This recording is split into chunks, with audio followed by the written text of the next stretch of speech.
안녕하세요. 저는 서울대학교 병원 위장관외과의 공성호라고 합니다. 오늘 이렇게 위암 수술 받으신 환우님들과 또 가족분들과 웨비나를 통해서 온라인으로나마 만날 수 있게 되어서 정말 반갑고요. 이런 자리를 마련해 주신 한국혈액학협회 담당자분들께 감사의 말씀을 전하고자 합니다. 오늘은 시간이 되는 대로 위암에 대해서 여러 가지 궁금한 부분들이 많으시겠지만 주로 이제 수술 방법과 그 이후에 발생할 수 있는 흔한 증상 또 관리해야 될 것들에 대해서 좀 추려서 말씀을 드리고자 합니다. 위는 우리나라에서 많이 발생하는 고형암 중에 또 가장 많이 발생하는 암 중에 하나로 많은 분들이 여러 가지 건강검진이라든지 증상 때문에 진단이 돼서 병원에 방문하실 텐데요. 병원에 방문하셔서 좀 놀라시는 것이 심지어는 좀 조기에 발견됐다고 그렇게 들었는데도 수술이 필요하다, 또 수술을 아주 작은 암인데도 불구하고 위를 전부 절제하거나 뭐 3분의 2 이상을 절제해야 된다고 그러고, 또 좀 적게 절제하더라도 반 이상 절제를 해야 된다는 것들에 굉장히 놀라셨을 겁니다. 그러한 이유는 다른 고형암들과 마찬가지로 이 암이 넓게 퍼지는 특성을 가지고 있어서 그러는데요. 이제 서양 어원에서 암의 기원을 보면 이런 개처럼 갑각류를 뜻하는 말에서 유래가 되었습니다. 단단한 암이 이렇게 개 발처럼 주변으로 퍼지는 양상으로 자라나기 때문에 그런 것인데요. 암이 이제 위 벽에서 옆으로 자라는 것뿐만이 아니라 우리 위에는 림프관이라고 지방 음식의 성분을 흡수하고 또 면역 기능을 하는 그런 림프관들과 림프절들이 이렇게 넓게 복잡하게 연결이 되어 있고, 그게 그물망처럼 넓게 퍼져 있기 때문에 암이 한 군데 생기더라도 이렇게 넓게 절제를 해야만 하는 것이 수술적 전략으로 되어 있습니다. 그래서 수술을 해야 할지 아니면은 좀 국소적으로 치료를 할지 이런 것들은 수술 전에 치료 방법 예측이 되는 병기에 따라서 치료 방법을 좀 선택을 할 수가 있는데, 위암이 얼마나 심하냐 또 재발 위험이 있냐 이런 것들을 결정하는 것은 넓이보다는 깊이가 중요해서 위를 확대를 해보면 점막하층, 근육층 이런 식으로 깊어지는데, 이 암이 더 깊이 있을수록 더 심한 것, 또 이제 림프절에 전이가 있을수록 더 심한 것으로 되어 있습니다. 그래서 그것을 가지고 조합을 해서 1기, 2기, 3기 이렇게 나누는데, 그러한 것들도 사실 확정적으로 이 운명을 결정하는 것은 아니고, 나중에 재발을 한다든지 이제 예후가 어떨지를 예측하는 그런 지표이긴 하지만, 그것 역시 수술 후에 최종 확인이 가능합니다. 수술 전에는 그것을 예측을 1차적으로 한 이후에 수술을 할지 내시경 절제를 할지 이런 치료 방법을 선택을 하게 되겠습니다. 그리고 이미 좀 불운하게 암이 많이 진행이 되어서 위벽을 뚫고 복막에 퍼졌다든지 피를 타고 간이나 폐나 뼈나 난소 등에 전이가 된 경우는, 이런 경우는 저희가 4기라고 평가를 하고 수술보다는 전신 항암 치료를 먼저 시작하게 되겠습니다. 그래서 모든 환자분들에서 위를 많이 절제하는 수술을 하는 것은 아니고요. 이런 림프절의 전이 가능성이 아주 0에 가까운 그런 상태들이 있습니다. 아주 작고 얕고 또 분화도가 높은 세포인 경우에는 이렇게 포를 뜨듯이 위암 밑에다가 그 액체를 집어넣어서 띄운 다음에 국소 절제하는 내시경 절제법이 가능합니다. 그래서 그러한 내시경 절제를 한 경우에는 림프절 전이가 있는지 없는지 확인이 안 되기 때문에 그런 한정된 환자분들에서 시행이 되고요. 또 한 가지 좀 이해를 해주셔야 되는 부분은, 이런 수술 전 검사에서 이런 병기 예측의 정확도가 아직은 70에서 80% 정도에 미치지 않기 때문에, 이런 내시경 절제를 한 이후에 조직 검사로 다시 확인하면 뿌리가 좀 깊다든지 수술 전에 검사한 거에선 발견되지 않던 좀 나쁜 세포들이 발견되는 경우가 있어서, 그런 경우에는 또 추가적인 수술이 한 20%, 30%에서 필요하다 하는 것들을 좀 이해를 해주시면 감사하겠습니다. 그래서 이런 내시경 절제에 적응이 안 되는 1기 암이라든지 2, 3기 암은 수술이 필요하게 되고, 또 내시경 절제를 한 이후에 좀 뿌리가 깊거나 세포가 안 좋은 암들은 추가적인 수술이 필요하게 되겠고요. 수술을 마치고 조직 검사 결과가 다 나와서 이제 병기가 2, 3기 이상인 것 같다 하면 보조 항암요법을 좀 추가로 해야 되고, 이미 원격 전이가 있는 4기로 판정이 된 그런 암의 경우에는 수술이 큰 의미가 없다고 돼 있어서 항암 화학 치료를 1차적으로 시행을 하게 되겠습니다. 경우에 따라서는 수술 전에 항암을 한다든지 방사선을 먼저 하는 그런 연구 치료들이 있는데, 이런 것들은 병원에 따라서 또 연구가 진행되는 것에 따라서 설명을 들으시고 선택해서 진행을 하시게 되겠습니다. 위암의 수술을 이제 좀 구분을 하자면, 복강으로 어떻게 접근하느냐, 또 위를 얼마나 절제하느냐, 그 다음에 식사를 하실 수 있게끔 남은 위 혹은 식도와 장을 어떻게 연결하느냐에 따라서 이렇게 구분을 할 수가 있게 되겠는데요. 처음에 복강 접근 방법은 기존의 이제 전통적인 수술인 배에 긴 절개를 가하는 개복 수술이 있고, 최근에 많이 시행되는 구멍을 몇 개 뚫고 필요하면은 또 작은 절개를 추가로 하는 그런 복강경 수술이 있습니다. 복강경 수술은 일반 복강경 수술이 있고, 우리 다빈치 로봇 시스템을 이용한 로봇 복강경이 있는데요. 로봇 복강경은 그런 다른 산업에서 사용되는 그런 자동화된 그런 운동을 하는 것은 아니고요. 수술자가 원격으로 조정을 해서 다 모든 조작들을 하게 됩니다. 그래서 이제 뭐 인공지능이 있어서 자기가 로봇 자체가 실제로 그냥 자동으로 운영이 된다든지 뭐 자동차 조립할 때처럼 그런 프로그램된 작업을 하는 것은 아니고, 뭐 하나하나를 다 수술자가 조작하는 그런 복강경 수술의 일종이라고 생각하시면 되겠습니다. 수술 범위는 배를 절개를 하건 아니면 복강경을 통해서 접근하건, 일단 복강 속으로 진입하면 이런 방법과는 상관없이 유사한 원칙대로 그 절제 범위를 결정해서 수술을 진행을 하게 됩니다. 전통적인 수술 방법에서 이제 그 위 절제 범위를 어떻게 정하는가는 위암이 어디에 있는지, 또 병기가 어느 정도인지에 따라서 결정이 되게 되는데요. 전통적인 수술에서는 위암이 중간이나 아래쪽에 있을 때는 위아래쪽 3분의 1을 절제하고, 이제 위쪽에 있을 때는, 상부에 있을 때는 위를 전부 절제하는 것이 이제 표준이 되어 있습니다. 그건 앞서 말씀드린 대로 위암이 이렇게 넓게 퍼져나가는 그런 것을 고려한 그런 수술 방법입니다. 근데 요새는 조기에 작을 때 발견되는 경우들이 많기 때문에, 경우에 따라서는 중간에 힐기 위암이 있는 경우는 아래쪽을 좀 살리고 중간에 한 50% 정도를 자른다든지, 아니면 위쪽에 작은 암이 있을 때는 상부에 한 50% 정도를 절제하는 그런 수술도 선택해서 진행을 하고 있습니다. 그리고 림프절 절제 범위는 이런 수술 방법에 따라서 어떤 정해진 공식 같은 것들이 있습니다. 위암이 어떤 위치에 어디에 있으면 어디까지 퍼질 수 있을 것이다라는 것들을 오랜 경험의 그 데이터를 바탕으로 축적을 해서 그거보다 더 넓은 범위로 충분하게 절제를 하는 것을 원칙으로 삼고 있고요. 그래서 이게 실제 위 절제한 사진인데, 위의 절제는 이 정도의 크기를 갖고 있지만 그 주변에 림프절이 퍼져나갈 수 있는 그 림프절을 포함하는 지방 조직은 훨씬 더 광범위하게 이제 절제를 하게 됩니다.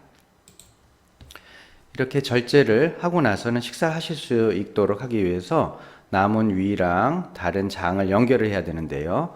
우선 먼저 이제 아래쪽의 위를 절제하는 수술에서 재건 방법은 크게 보면 이렇게 남아있는 위하고 12지장을 연결하는 방법이 있고, 그리고 어떤 경우에는 또 이 위하고 12지장이 연결이 잘 안 되는 경우도 있고, 왜냐하면 12지장이 후복벽에 고정되어 있어서 당겨지지가 않습니다. 그래서 소장으로 연결을 한다든지, 또한 충분히 이제 연결이 가능하더라도 수술자의 선호도에 따라서 소장으로 연결하는 경우도 있습니다. 이런 위와 소장을 연결하는 문합들은 굉장히 다양해서 방법들이 아주 세부적인 차이가 있는데, 크게 봐서는 큰 차이는 없는 것으로 이해하시면 되겠고요. 또한 소장을 연결할 때도 이런 루프 형태로 연결하는 뿐만이 아니라 Y자 형태로, 보통 위 전절제술을 한 이후에 하는 문합이 Y자로 연결을 하는 방법인데, 이런 식으로 문합하는 방법도 있습니다. 거긴 각 문학 방법에 따라서 장점과 단점들이 이럴 것이다 하고 이론적으로 예측되는 것들이 많이 있는데 굉장히 복잡하고 이걸 다 설명드리기는 좀 어려울 것 같고요. 이러한 모든 문화법들을 이제 종합해서 비교한 연구들을 보면 세부적인 차이는 있는데 전체적으로 봤을 때는 기능적으로나 또 환자분이 경험하는 증상에는 큰 차이가 없는 것으로 보인다고 결론을 내렸습니다. 그래서 저희 위암학회 가이드라인에서도 이런 여러 가지 술식들이 큰 차이가 없으니까 술자가 익숙한 그런 안전한 방법으로 진행하면 되겠다고 제안을 한 바가 있어서 우리나라 위암 하시는 선생님들은 전국적으로 다 이제 경험도 많으시고 또 솜씨도 좋으셔서 또 이 각 환자분들에게 적합한 방법으로 수술을 잘 하시고 계십니다. 그래서 그런 부분들은 신뢰를 하시고 맡기시면 되겠습니다. 그리고 이제 중부에 조기 위암이 있을 때는 이렇게 아래쪽을 좀 남기는 그런 수술을 할 수 있는데 이렇게 아래쪽을 남겼을 때 장점은 부피의 측면도 조금 일부 있을 수는 있지만 그것보다는 이제 위에서 음식물을 12지장으로 내려보내는 조절을 하는 유문, 요새 말로는 날문이라고도 하는데 그런 근육성의 이제 조절 장치를 좀 살릴 수 있다는 것이 장점입니다.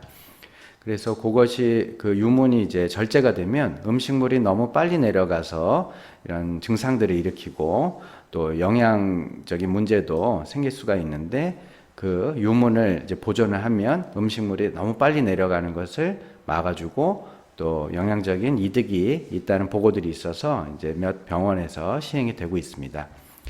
근데 이제 모든 위 또 장 수술들이 그렇듯이 우리의 위장관은 굉장히 복잡한 신경계와 근육의 이제 조화로 운동을 하는데 이런 인위적으로 절단을 한다든지 이제 위해를 가하면 그러면 그러한 조절 기능들이 좀 손상을 받게 될 수밖에 없습니다. 그래서 모든 분들이 다 아주 좋은 결과를 내지는 않고 단기적으로는 한 5에서 8% 정도에서는 이 유문이 조절을 안 하고 일시적으로 딱 이제 마비가 돼서 닫혀 있어서 잘 이완이 안 돼서 풍선으로 이제 넓히는 확장술을 내시경이나 아니면 엑스레이를 보면서 시행해야 되는 경우들도 있고 조금 장기적으로도 음식이 빨리 내려가서 생기는 증상들은 적은데 조금 느리게 내려가서 좀 불편감이 있는 그런 분들도 부분적으로 있습니다.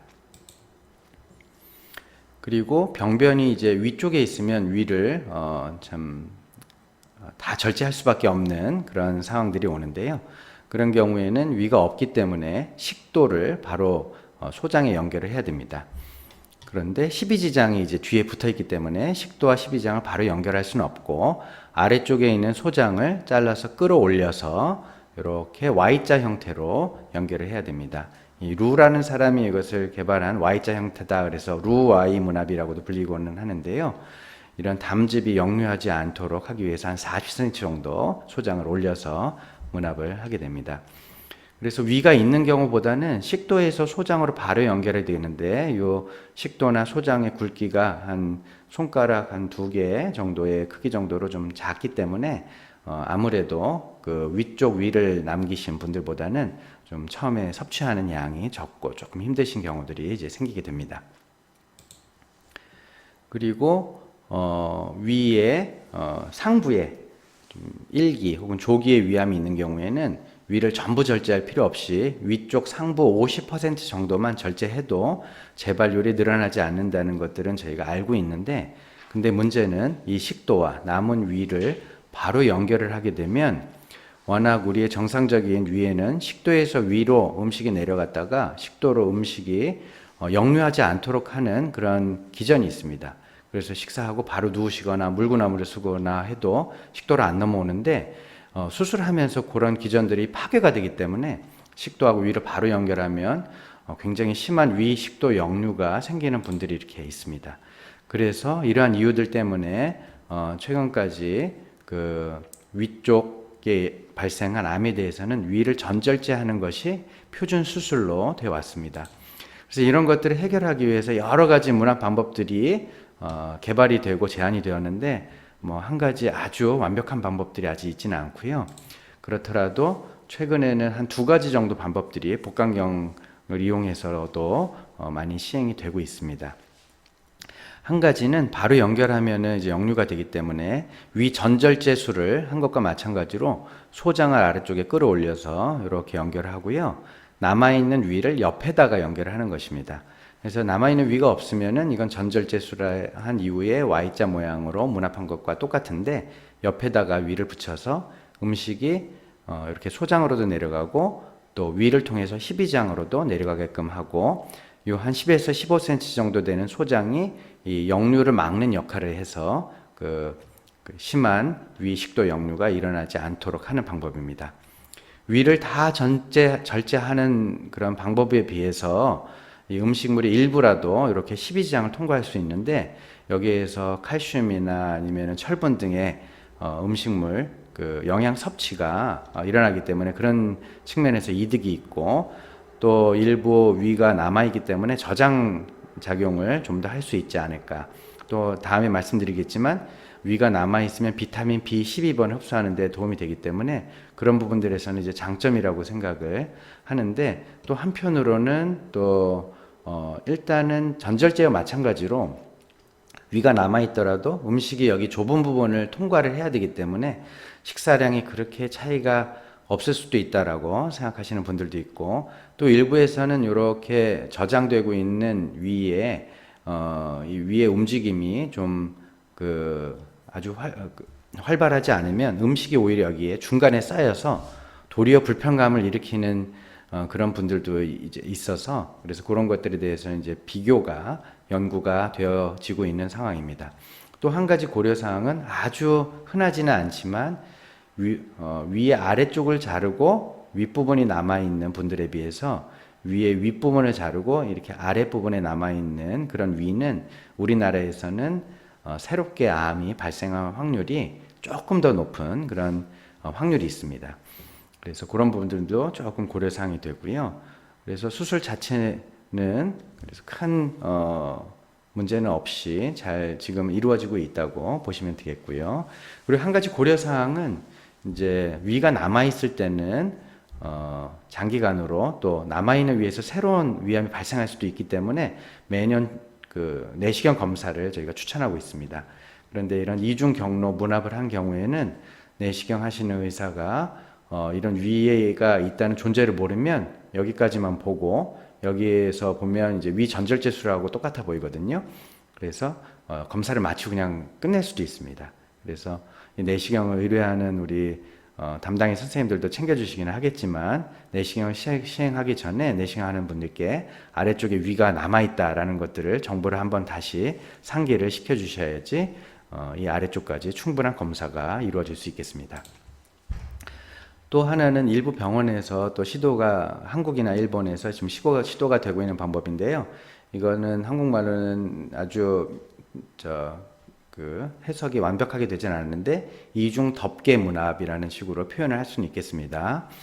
이것은 식도와 위를 연결을 하는 수술이긴 한데 바로 연결하는 것이 아니고 이렇게 창 모양을 내서 얇은 그런 근육 또 점막의 층을 밸브 역할을 할 수 있도록 이렇게 항역류 밸브를 만드는 수술입니다. 그래서 그냥 연결하는 거에 비해서 음식이 이제 역류하는 것들을 막아주고 하는 그런 기전을 가지고 있는데요. 비교적 위가 조금 많이 남을 수 있는 그런 증례여야만 한다는 것과 또 식도의 길이도 조금 확보가 되어야 된다는 것이 있고 또 수술 시간이 상당히 좀 길어지는 그런 단점들이 있어서 지금은 몇몇 선생님들께서 좀 시도하시고 그 결과를 보고 있는 상황입니다. 여기까지 이제 수술 방법에 대해서 좀 정리를 해드렸고요.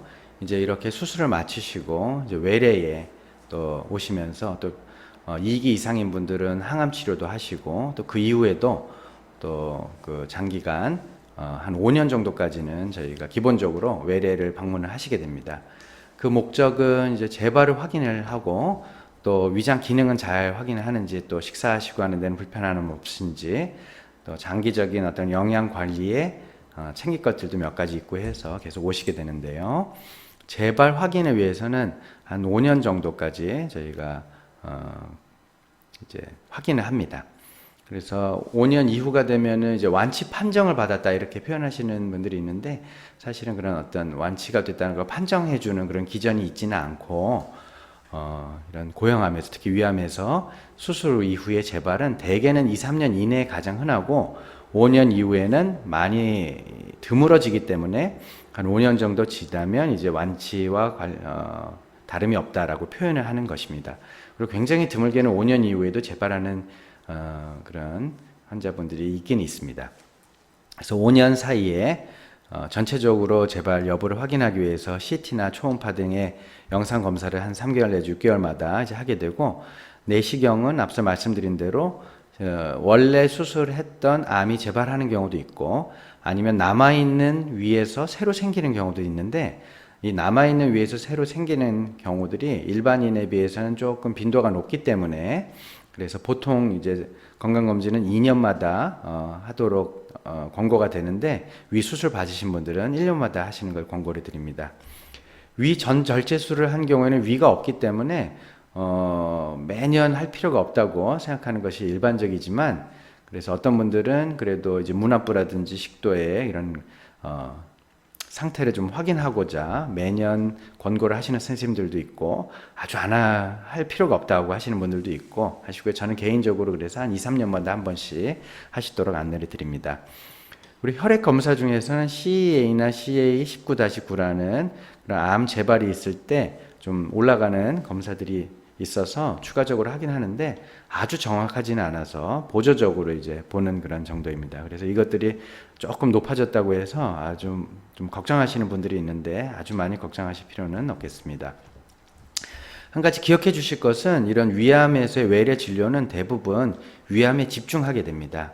그리고 많은 이제 특히 이제 대형 병원일수록 거기에 있는 장비라든지 인력이라든지 이런 것들을 건강 검진에 사용할 수 있는 그런 여력이 안 되기 때문에 대개는 위암에 집중해서 진료를 하게 되기 때문에, 다른 어떤 뭐 대장이라든지 여성암이라든지 다른 부분의 전체적인 진료를 대체하기는 어렵다 하는 것들을 기억해 주시고요. 그래서 좀 겹치는 부분들이 있지만, 그래서 건강검진, 다른 암검진은 또 별도로 관리를 받으셔야 된다는 것을 이해해 주시고 기억해 주셔야 되겠습니다.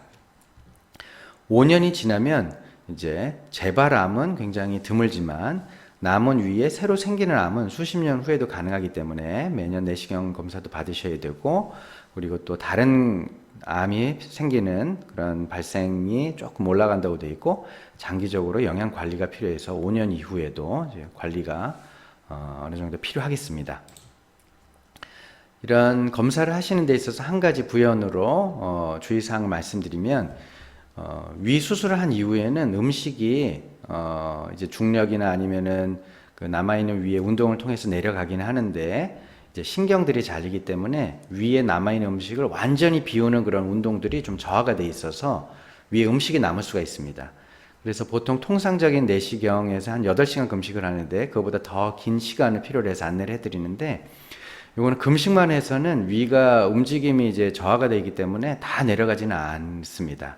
그래서 오히려 고형식은 좀 줄이셔서 그 전날 내시경 전날에 아침에 죽 위주로 좀 가볍게 드시고, 그 이후로는 음료, 좀 당분이 섞인 음료, 쌀알 없는 식혜라든지 또 이제 이온 음료라든지 아니면 물이라든지 이런 것도 충분히 드셔야지 남아있는 위에 음식들이 잘 밑으로 내려가서 검사가 수월해지고요.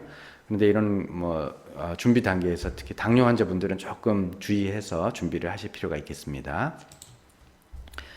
여러 가지 위 수술 이후에 여러 가지 이런 또 증상들이라든지 상황들이 있는데, 그 중에 좀 위급할 수 있는 것, 그리고 가장 흔한 그런 문제는 이제 장폐색입니다.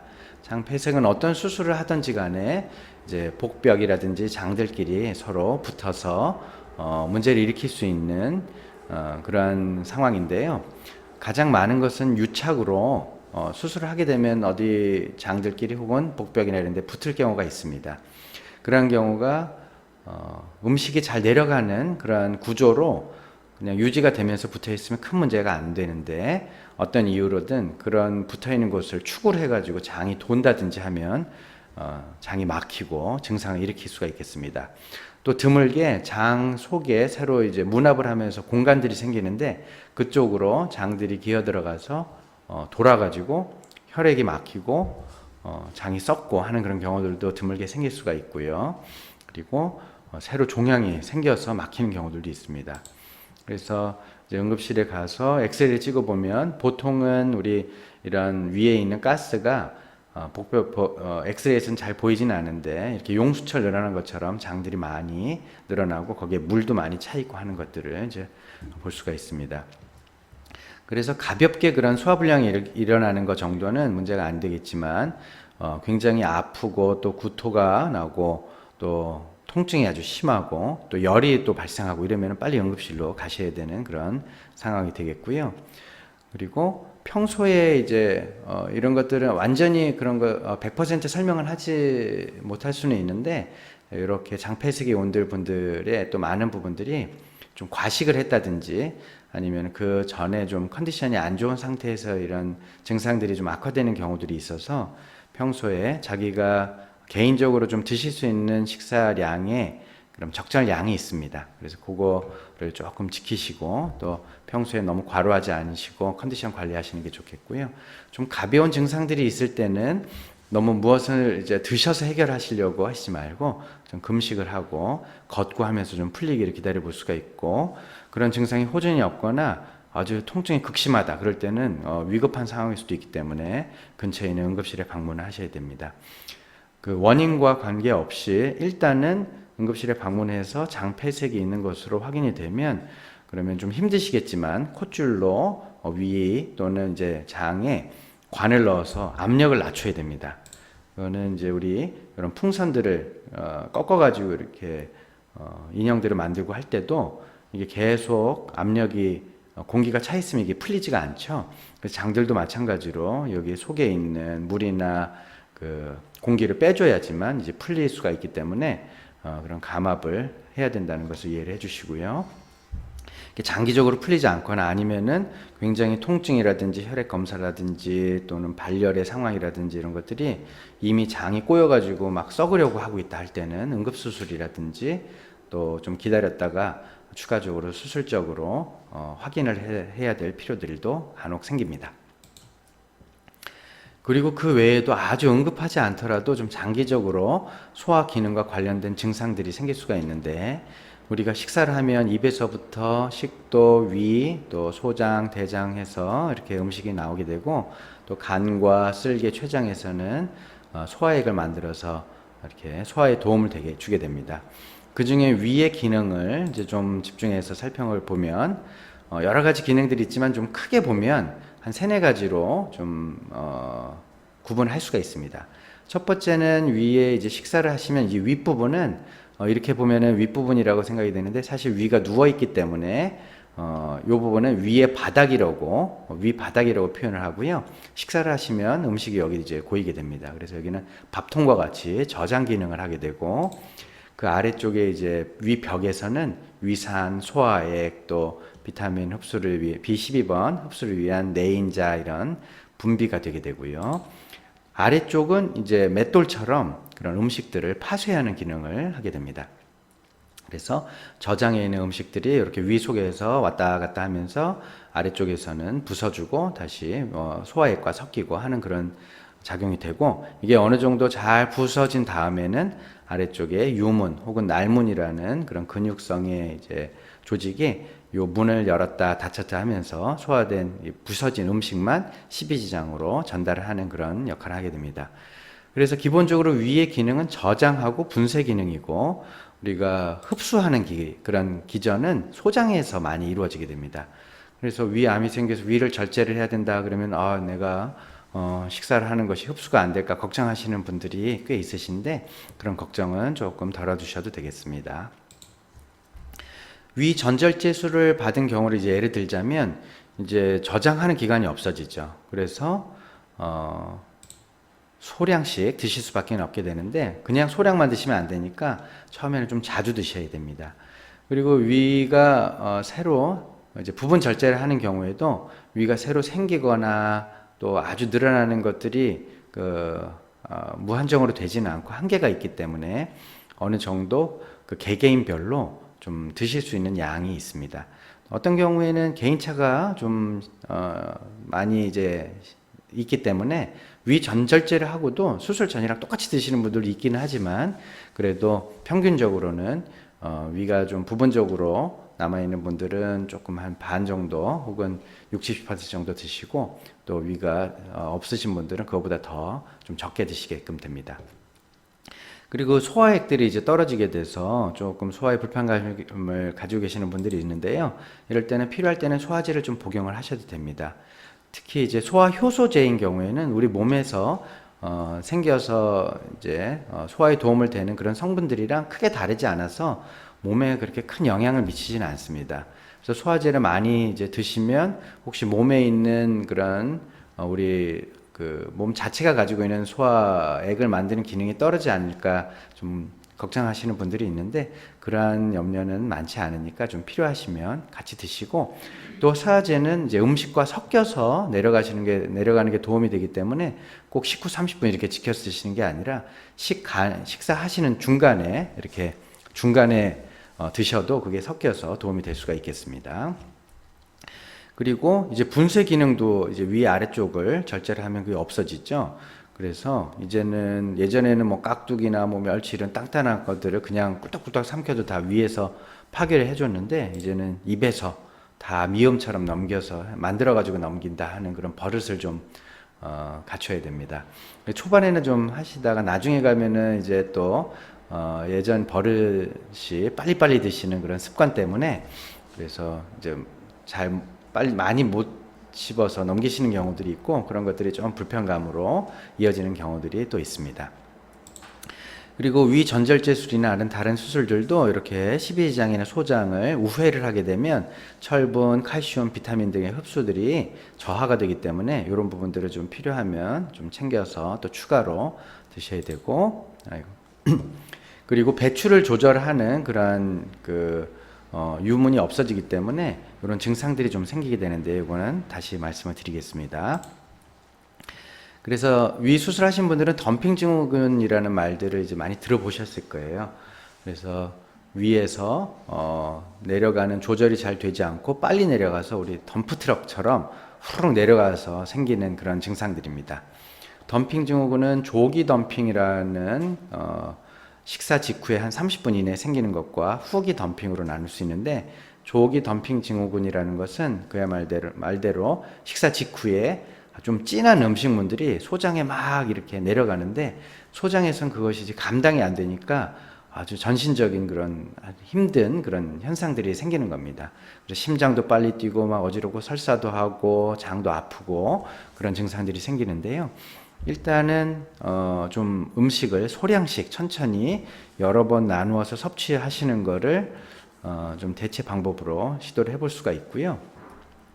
또 너무 진한 음식들, 너무 달고 또 이런 수분을 또 식사하시면서 국물이라든지 이런 것들 후루룩 많이 드시면 그게 음식이 또 빨리 내려가게끔 되기 때문에 식사하실 때는 좀 고형 음식 위주로 섭취를 하시고 또 그러다 보면은 너무 수분을 섭취를 안 하시면 또 탈수에 빠지게 됩니다. 그래서 식사와 식사 중간에 수분 섭취를 잘 하시는 방법으로 좀 관리를 하셔야 되고 또 음식을 섭취하신 다음에 너무 빨리 움직이시면 또 내려갈 수가 있기 때문에 식사하신 다음에 또 한 20-30분은 좀 상체를 세우시고 좀 누워 있거나 앉아 있으시는 자세 유지를 좀 해서 너무 빨리 내려지 않게 하는 방법들을 좀 시도해 볼 수가 있겠습니다. 후기 덤핑은 조금 기전이 다른데요. 이것은 식사하시고 나서 한 2-3시간 후에 나타납니다. 그래서 역시 이것도 음식물이 빨리 내려가서 나타나는 그런 증상이긴 한데 음식물이 이제 위가 없이 소장으로 빨리 내려가면 소장에서 흡수가 너무 빨리 되게 됩니다. 그래서 혈당이 갑자기 오르게 되는데 우리 몸은 혈당이 오르면 인슐린이 분비가 돼서 그 혈당을 낮추게 됩니다. 근데 이렇게 혈당이 갑자기 높아지게 되면 인슐린이 너무 많이 나와서 오히려 혈당이 너무 많이 떨어지는 증상들이 이제 생기게 돼서 그것 때문에 저혈당 증상으로 식은땀이 나고 안전부절하고 막 어지럽고 그런 증상들이 생기는 그런 것을 후기 덤핑이라고 합니다. 이것 역시 좀 식사를 천천히 이제 진행하는 것들이 도움이 되고요. 조금 잦게 나타나신 분들은 식사하신 다음에 1시간 정도 후에 주스나 우유 한 컵 정도를 마셔서 또 혈당이 떨어지는 것들을 좀 예방을 하는 그런 전략을 좀 세워볼 수가 있고요. 또 이제 많이 경험을 하시다 보면 저혈당 증사가 이렇게 나타나는 징조들을 경험하시는 분들이 꽤 있습니다. 그럴 때는 초콜릿이나 이런 과자나 이런 당분들을 좀 옆에 준비를 하셨다가 당분 섭취를 하면 몸이 좀 회복되시는 것을 느끼실 수 있으실 겁니다. 그리고 아주 좀 심하신 분들은 이렇게 빨리 음식이 내려가서 혈당이 오르지 않도록 하는 약물이 아카보스라는 게 있는데, 이거는 워낙에는 당뇨약인데 경우에 따라서는 조금 시도를 해보는 경우들도 있습니다. 그리고 덤핑까지 되지는 않더라도 우리 설사나 물음변 하시는 분들이 꽤 많습니다. 또 다양한 원인들이 있긴 있는데 또 그 중에 많은 분들이 식사 양과 관련이 있는 경우가 많습니다. 앞서 말씀드린 대로 위는 절제를 한 다음에 새로 생겨나지는 않고 또 남아있는 위가 어느 정도 적응을 하긴 하는데 그 물리적으로 개개인에 따라서 최대 이런 용적에 한계가 좀 있어서 그거보다 조금 많이 드시면 훅 내려가서 이제 설사를 하거나 또 물음변을 보관하신 분들이 꽤 있습니다. 그래서 그런 것들이 어느 정도 좀 파악이 되시면 그렇게 식사량을 좀 조절을 하시고 중간중간에 부족하신 것들은 이제 간식으로 섭취하는 방법들이 있겠고요.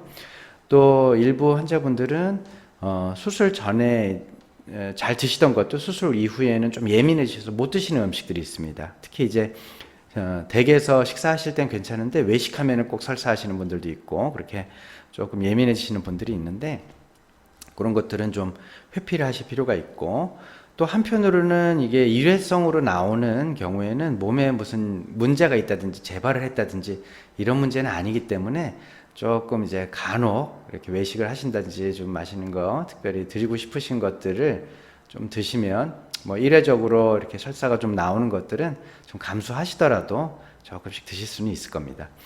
그리고 제일 문제가 되는 것들은 이게 좀 잦아져서 이제 이동 중이라든지 또 공공장소나 있을 때 막 설사가 나오고 그러면 굉장히 힘드신 분들이 있죠. 그래서 그런 경우에는 저희가 일시적으로 또 장을 이완하는 약이라든지 또 지사제들을 좀 준비를 했다가 꼭 필요한 경우에는 좀 단기적 또 장기적으로 쓰는 경우도 있고, 일부에서는 유산균이 좀 효과가 있는 분들도 있는데 이거는 유산균의 종류라든지 어떤 분들이 어떻게 효과가 있는지는 사실은 아주 잘 밝혀져 있지는 않아서 조금 안전한 유산균으로 좀 시도는 해볼 수는 있겠습니다. 그리고 한편으로는 이제 너무 빨리 내려서가 문제인데 또 좀 잘 안 내려가서 오히려 식도 쪽으로 역류를 한다든지 또 식도 하부에 관략근이 있다고 말씀드렸죠. 그래서 그런 기능이 저하돼서 음식이라든지 위산 또 담즙이 올라오는 경우들이 있습니다. 위를 절제하면은 대부분 이제 위산이 억제되는 경우가 많은데 또 위산이 여전히 나오는 경우들도 있습니다. 그래서 위산이 이렇게 올라오면 주로 이제 신물이 올라오는 것처럼 느끼게 되고, 또 아래쪽에서 담즙이 올라오면 좀 이렇게 쓴 그런 물이 올라오는 것 같은 그런 느낌이 있는데, 위산이 올라오는 것은 이제 산이고 담즙은 알칼리이기 때문에 조금 이 대처하는 방법이라든지 약물도 좀 다르기 때문에 어떤 양상으로 올라오는지를 좀 기억해 주셨다가 담당 선생님께 말씀을 해 주시면은 저 전략을 짜는데 좀 도움이 되겠습니다. 기본적으로는 역시 또 식사량 말씀을 드리는데 좀 많이 드셔가지고 그게 잘 빨리 안 내려가면 위로 올라오기 때문에 그런 조절도 조금 하시기는 하셔야 되고, 식사 후에 너무 바로 눕거나 혹은 저녁 식사를 하신 다음에 너무 짧게 이제 주무시면 그게 음식이 이제 위로 올라올 수 있으니까, 그래서 그런 취침 시간 전에는 금식 시간을 조금 늘리시는 그런 방법을 사용하실 수 있겠고요. 오히려 이것은 덤핑 증후군과는 달리 잘 안 내려가서 생길 수도 있기 때문에 식사 후에 좀 가볍게 산책을 하시면서 음식이 내려갈 수 있도록 유도하는 방법도 있겠습니다. 필요한 경우에는 이제 약물 치료를 하고 아주 심한 경우에는 수술적 치료가 필요하기도 하는데 대부분은 그 정도 되는 경우는 많지는 않습니다. 그리고 덤핑이 있고 그러면 어지럽고 그런 증상들이 나타난다고 말씀드렸는데 꼭 그런 덤핑 증후군이 아니더라도 위암 수술한 다음에 일어날 때 아주 어지럽고 핑 도는 그런 증상들이 있으신 분들이 꽤 많이 있습니다. 그것은 이제 혈관이 절단을 하게 되고 위가 없으니까 소장에서 일을 많이 해야 돼가지고 소장으로 우리 그 피가 많이 가는 것들이 이제 원인이라고도 생각이 되고, 그래서 우리 식곤증이라고도 이제 비슷한 그런 원리라고 할 수 있겠습니다. 그리고 탈수가 있다든지 또 영양 결핍이 있고 하면은 2차적으로 조금 악화되기도 하고 자율신경에 조금 이상이 생기는 경우들도 있다고 하는데, 정확한 원인은 아직은 밝혀져 있지는 않고요. 그렇게 추정이 되고 있습니다. 이제 특징적으로 갑자기 일어날 때 눈앞이 막 깜깜해지면서 어지럽고 핑 도는 증상이죠. 이것이 몸에 아주 큰 문제가 있어서 그런 건 아닌데, 자칫하다가 이제 넘어지셔서 골절이 생기거나 또 이제 뭐 머리를 다치시거나 하는 일들이 간혹 생깁니다. 그래서 항상 조심하셔서 이런 증상들이 간혹 경험하신 분들은 일어나기 전에 우리 다리의 근육이 몸에 혈액순환하는 펌프 역할을 합니다. 그래서 다리에 힘을 줬다 뺐다 하고 좀 이렇게 제자리 걸음처럼 좀 하셔서 몸에 혈액순환을 좀 원활하게 한 다음에 천천히 일어나셔야 되고, 그 다음에 일어나셨을 때 바로 이런 증상이 있으면 빨리 앉아서 혹은 누워서 휴식을 하면 이거는 다 회복이 되게 돼 있습니다. 그래서 넘어지지 않도록 좀 이런 유의를 하셔야 될 것 같습니다.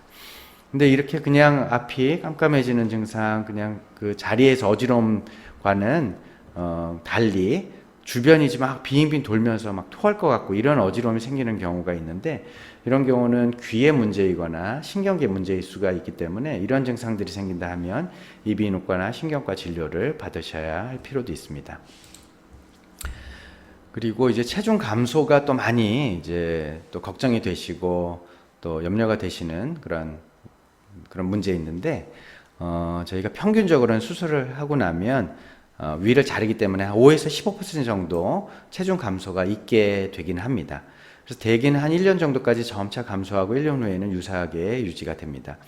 근데 체중 감소가 있으면은 그렇게 좋지 않은 그런 사인이기는 하지만 일반적으로 대부분 다 이렇게 일어나고, 또 한편에서는 수술 전에 약간 과체중이거나 비만이셨던 분들은 조금 체중이 빠지는 것이 오히려 고혈압이나 당뇨나 이런 성인병의 측면에서 보면 조금 도움이 되는 여지들도 있습니다. 그래서 그런 분들은 너무 이제 스트레스를 받지 않으셔도 되겠고요. 그래서 저희 병원에서도 이렇게 그 체중 빠지시는 그런 양상들을 보면 이게 시장이고 이게 체중 감소율입니다. 그래서 실제 체중 자체를 보면 이렇게 되겠죠. 그래서 대부분은 이제 그 체중이 한 7%, 13% 이런 정도로 빠지시는 분들이 한 7, 80% 정도 되십니다. 그리고 좀 많이 빠지시는 분들, 한 20% 정도 빠지시는 분들도 7.7% 정도에서는 발생을 하고, 또 반면에 어떤 분들은 위암 수술을 했는데도 불구하고 한 12%에서는 아예 안 빠지거나 오히려 조금 체중이 오히려 느는 분들도 있습니다. 그래서 그게 이제 개인차가 좀 있고요. 저희가 비만 수술을 할 때도 그런 얘기들을 하는데, 우리 뇌에는 어느 정도 되면은 우리 몸의 어떤 체중을 이렇게 유지하는 그런 기전이 있어서, 그래서 한 1년이 이제 지나고 하면은 대개는 유지가 됩니다. 그래서 이런 것들을 이제 잘 드시면서도 또 식사량도 충분한 것 같고 활력도 괜찮으신데 체중 자체만 안 느는 것, 그런 것들은 몸의 기초 대사량이 이제 늘어났다든지 이런 것들에 대해서 체중을 유지하려고 하는 뇌의 기능 때문에 그런 거라고 생각하시고 안심을 하셔도 되겠고, 그런데 이제 식사를 잘 못 하셔서 이제 체중이 감소하시는 경우, 그럴 때는 저희가 같이 좀 노력을 해서 식사량도 증가하고 또 체중도 증가할 수 있도록 노력을 좀 해야 할 필요가 있겠습니다. 그래서 이거는 저희 서울대학교 병원 교육 자료인데 다 위암 수술하고 나시면 이제 비슷한 그런 안내를 받으시게 됩니다. 그래서 충분한 영양 섭취가 중요한데, 그 중에서도 제일 중요한 것이 이제 단백질 섭취죠. 그래서 우리 몸에 있는 모든 호르몬이라든지 기전들, 또 상처 회복이라든지 이런 부분들이 다 단백질에 의해서 이루어지기 때문에 육류, 어류, 나은류, 콩류에 이렇게 단백질이 풍부한 음식들을 꼭 끼니마다 한 가지씩은 꼭 드셔야 된다는 것들을 제가 강조를 드리고, 그 외에 또 탄수화물들이라든지 다른 지방이라든지 이런 열량 섭취는 중간중간에 꼭 간식을 챙겨 드셔서 필요한 열량을 최대한 잘 섭취하시라 이렇게 설명을 드리고요. 그런 것들이 이제 어려운 경우, 또 식사가 고형 음식들이 좀 잘 안 내려가는 경우들이 또 있습니다. 그런 경우에 이제 어떤 이런 곰국이라든지 이런 국물을 내려서 이제 드시고 하시는 분들이 있는데, 그 열량이 그렇게 충분치가 않고, 저희가 추천드리는 거는 시중에 굉장히 많은 영양 보충 음료들이 나와 있습니다. 이런 염들에는 단백질도 풍부하게 들어있고 영양소들도 굉장히 균형이 잡혀 있기 때문에 오히려 도움이 되고, 여러 가지 제품들이 나와 있는데 약간 차이들이 있지만 전체적으로는 큰 차이가 없습니다. 그래서 중요한 거는 이게 약간 좀 영양 성분들이 있기 때문에 좀 비리게 느끼시는 분들도 있고 좀 역겹게 느끼시는 분들도 있거든요. 근데 상당히 다양한 맛들이 있기 때문에 주로 이제 병원 근처에서는 이런 제품들이 다양하게 구비가 되어 있으니까 입에 맞는 걸로, 그래서 어떤 분들은 뭐 검은깨 맛, 어떤 분들은 커피 맛, 이런 것들이 입에 맞으시는 분들이 있으니까 그런 것들을 선택을 하셔서 고형식이 좀 부족하다 하면은 식 안에 물 대신에 홀짝홀짝 이거 계속 드시면 큰 도움이 됩니다. 이것도 진하기 때문에 한 번에 왈칵왈칵 드시면 또 설사하거나 배가 아프실 수가 있기 때문에 중간중간에 드셔야 되고요. 그리고 열량은 이 하나가 한 200칼로리 정도 되는데 밥에 한 3분의 2 공기 정도 되는 열량이다, 이렇게 생각하시면 되겠습니다. 그리고 위암 수술 후에서는 단백질, 탄수화물, 지방뿐만이 아니라 비타민 섭취량도 줄어드는 것으로 이제 조사가 됐습니다. 흡수가 잘 안 되죠. 그리고 미국에서 이제 의사들을 대상으로 한 연구가 있었는데, 의사들도 이제 암이 생기죠. 그래서 암이 발생했던 1,300명 중에 의사를 이제 관찰을 했더니 종합 비타민을 한번 드시던 그런 군들이 그런 그 비타민 섭취를 안 하는 군에 비해서 다른 암의 발생이 조금 떨어지더라 하는 그런 연구 결과가 있습니다. 그래서 저희도 아주 비싸고 이런 비타민 말고 좀 일반적인 종합 비타민을 한 종 정도 복용하실 것을 추천해 드립니다. 그리고 아까 어지러움증 얘기 많이 나왔는데요. 우리가 또 빈혈이라고 표현을 하죠. 하지만 이제 의학적으로는 어지러움은 증상이고 빈혈은 적혈구 숫자가 이제 감소하는 것으로서, 빈혈이 있으면 어지러움증이 생기는 경우도 있지만 꼭 어지러움과 빈혈이 같은 건 아닙니다. 오히려 어지러움은 발생 안 하면서 빈혈이 좀 심하면 이제 심장이 빨리 뛴다든지 전신적으로 몸에 힘이 없다든지 운동할 때 숨이 찬다든지 이런 증상이 생길 수가 있고, 증상이 별로 없는 경우들도 있습니다. 위암 수술한 경우에는 철결핍성 빈혈이 있고 또 비타민 B12 흡수 장애에 의한 빈혈이 있을 수 있겠습니다.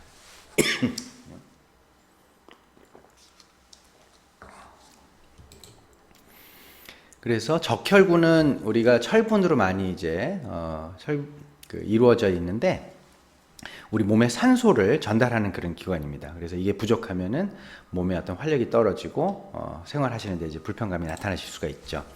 철결핍성 빈혈은 좀 섭취가 부족한 경우도 있고, 드시더라도 그러니까 위산이 좀 나와야지 흡수가 잘 되는데 그 위산이 떨어지기 때문에 흡수가 잘 안 된다든지, 또 십이지장이나 소장을 우회하기 때문에 흡수가 저하되는 경우, 또 아니면은 출혈이 일부 생기는 경우라든지 다른 병이 있을 수도 있습니다.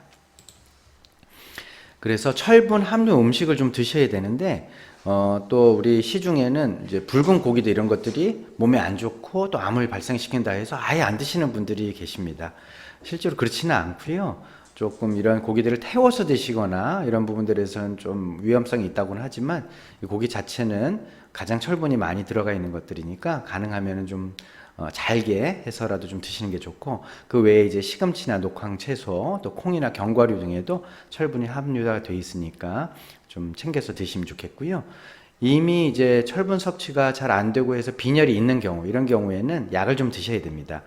그래서 처음에는 우리가 고형 약을 드실 수가 있는데, 요거는 위장 장애가 좀 있고 변비도 좀 생길 수가 있어서 드시다가 너무 힘들면 좀 이틀에 한 번, 3일에 한 번 드시거나, 아니면 이제 액상으로 된 약들도 있으니까 그렇게 전환을 해서 드실 수도 있고요. 이렇게 해서도 흡수가 잘 안 되시는 분들도 있습니다. 그런 경우에는 주사제도 있습니다. 주사제를 이제 몇 번에 나눠서 맞을 수 있는 지금 이제 보험이 되는 약제도 있고, 보험은 잘 안 되는데 한두 번만 이렇게 맞아서 아주 많이 올릴 수 있는 약들도 이제 병원에는 있으니까 상의해서 처치가 가능하겠습니다. 근데 이렇게 해서도 잘 안 오르는 경우, 또한 이제 숨겨져 있는 그런 대장이나 소장에 뭐 종양이 있다든지 그런 경우도 간혹 있을 수가 있기 때문에 저희가 조금 이상하다 싶으면 추가적인 검사를 하는 경우들도 간혹 있습니다. 그리고 비타민 B12번이라는 거는 이렇게 우리 음식에 의해서 섭취가 되는데요. 이렇게 내려가다 보면 이 동그란 게 비타민 B12번인데 위에서 내인자라는 것이 이제 나와서 이 동그란 거하고 내인자하고 이렇게 결합을 해야지만 아래쪽에서 장을 통해서 흡수가 됩니다. 근데 위를 다 절제를 하면 이 내인자가 없기 때문에 흡수가 좀 적어지죠. 그래서 이제 결핍이 생길 수가 있는데 이건 빈혈도 생기기는 하지만 더 무서운 거는 이제 말초에 신경 장애가 생기고 이게 비가역적일 수도 있기 때문에 그것이 더 문제가 됩니다. 그래서 저희가 위를 일단 전 절제한 분들은 이게 떨어지지 않더라도 수술을 한 1년 정도 후부터는 2, 3개월마다 이렇게 근육 주사를 맞으셔야 되고 평생 맞는 걸로 생각을 하시면 되겠습니다. 그리고 부분 절제술에서도 검사에서 이제 낮게 나오거나 증상이 있거나 하면 공급을 해야 되고요. 그리고 계속 2, 3개월마다 이제 주사를 맞으시는 게 좀 부담이 되시는 분들도 있습니다. 근육 주사라서 시간이 오래 걸리지는 않는데 이제 경구 섭취로도 가능은 합니다. 그래서 메코발람이라는 약을 하루에 3개 정도씩 드셔야 되는데 근데 이건 또 매일 드셔야 되고 흡수가 어떻게 되는지도 검사도 이제 좀 해봐야 되는 필요도 있고요. 그래서 경우에 따라서는 매일 드시는 것이 자신이 없으시면 그냥 2, 3개월마다 병원에 오실 일 있으면 와서 그냥 맞고 가시는 게 편하신 분들도 있고 또 경구로 매일 드실 수 있는 분들은 드실 수도 있어서 그거는 담당 또 의사 선생님하고 상의해서 결정을 하셔야 되고요. 일단 전절제술을 되신 분들은 어떤 방법이든 평생 이걸 공급을 해야 한다는 거는 잊지 마셔야 되겠습니다. 그리고 철분과 마찬가지로 칼슘도 위 수술을 하면은 흡수가 저하됩니다. 역시 철분과 비슷하게 위상 감소가 되면 흡수도 저하되고 칼슘 흡수가 되는 곳이 철분 흡수가 되는 것과 비슷한 곳이죠. 거기를 우회한다든지 하면 떨어지고 비타민 D의 흡수 장애도 있고 우리나라 분들은 워낙에 비타민 D가 또 저하가 되어 있기 때문에 이런 골 감소증, 다공증이 생길 수가 있습니다. 일반적으로 우리 골다공증은 고령의 폐경기 여성에서 많이 발생을 하는데 위암 수술을 한 이후에는 남성, 여성 모두에서 증가할 수 있습니다. 그래서 국가 정보를 이제 빅데이터를 분석한 그런 연구인데요. 이제 시간이 지나면서 일반인에 비해서 위암 수술한 경우에는 골다공증에는 골절이 더 많이 발생한다 하는 연구 결과가 있기 때문에 특히 빈혈이 있다든지 또 이런 골에 뼈에 통증이 있다든지 또 전절제술을 받았거나 항암 치료 받은 경우에는 간혹 이렇게 좀 검사를 해보실 필요가 있습니다. 검사는 덱사라는 엑스레이를 이용한 검사를 통해서 진단을 하고요. 예방적으로도 칼슘이나 비타민 D는 우리나라 분들은 좀 워낙 떨어져 있기 때문에 좀 섭취를 하셔도 되고 결석이 있거나 다른 문제가 있던 분들은 좀 상의를 해서 복용을 하실 필요가 있습니다. 그리고 골다공증이 진단이 되면 그러면 이제 약물뿐만이 아니라 칼슘뿐만이 아니라 특별한 약물을 치료를 해야 되는 경우도 있는데 특히 이제 위 수술을 하신 경우에는 이런 약물 흡수도 구강으로는 잘 안 되는 경우가 있어서 주사 처방을 해야 되는 경우가 흔합니다. 약물에 따라서는 3개월마다 혹은 1년마다 주사하는 약들이 이제 나와 있습니다. 이제 마지막으로 2차암 발생인데요. 기존에 있던 위암의 재발은 대부분 5년 내에 발생을 하는데 또 남아있는 위에서 새로운 암이 발생하는 것들 또 기타 장기에 폐나 뭐 대장 이런 데 암이 발생하는 것들은 5년 이후에도 가능합니다.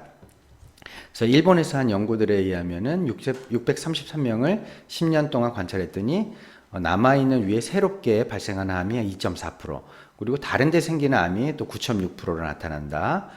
또 다른 연구에서도 비슷하게 뭐 폐, 대장, 식도, 유방, 또 간, 췌장, 전립선 이런 데서 암이 발생한다고 발표를 했습니다.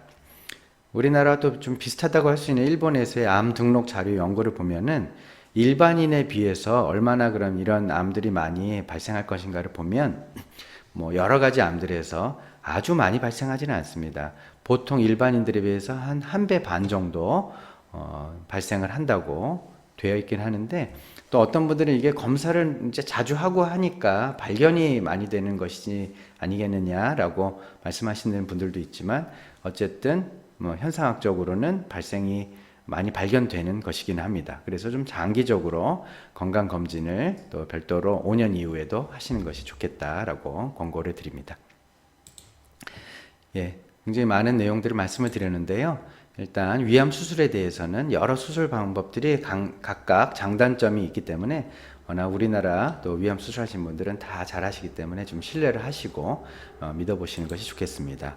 그래서 일반적으로는 위 절제를 하고 나면 기능들이 떨어지기 때문에 조금씩 자주 식사를 하시고 단백질 공급을 잘 하시는 것들이 중요하겠고, 또 이제 위암 수술하시고 나서 나오는 증상 중에 좀 위급한 것 중에 하나는 장마비, 장폐색인데, 그것이 아주 심하거나 또 열이 나거나 막 구토할 정도의 증상이면은 빨리 병원에 가보실 필요가 있다라는 걸 말씀을 드리고요. 수술 후 5년간은 재발 또 단기 합병증들 이런 것들을 보기 위해서 외래에서 이제 관리를 하지만, 이제 그 이후에도 이 자암 발견을 위해서라든지 특히 이제 전절제술 받으신 분들은 비타민 B12번의 보충, 또 빈혈, 골다공증 등에 대해서 좀 장기적으로도 관리를 하실 필요가 있다는 말씀을 이렇게 정리해서 말씀드립니다. 예, 경청해 주셔서 감사드립니다.